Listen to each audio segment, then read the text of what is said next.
Pagtatalaga at pagpapasinaya ng bagong gymnasium ng Wesleyan University Philippines Elementary.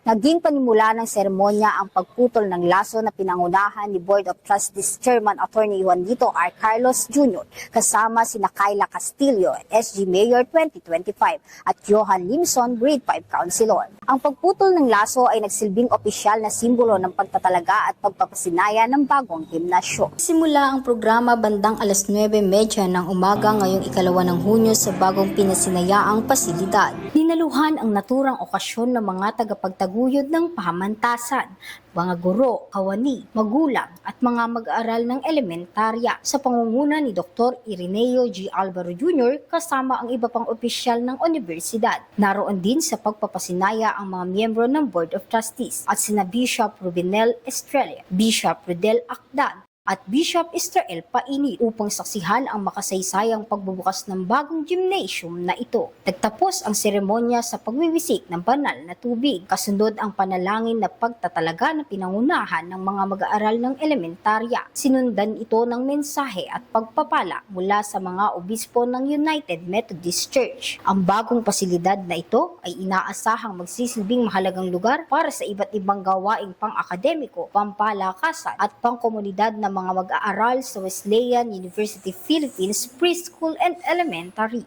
Maripe Constantino, nag-uulat para sa Public Information Office.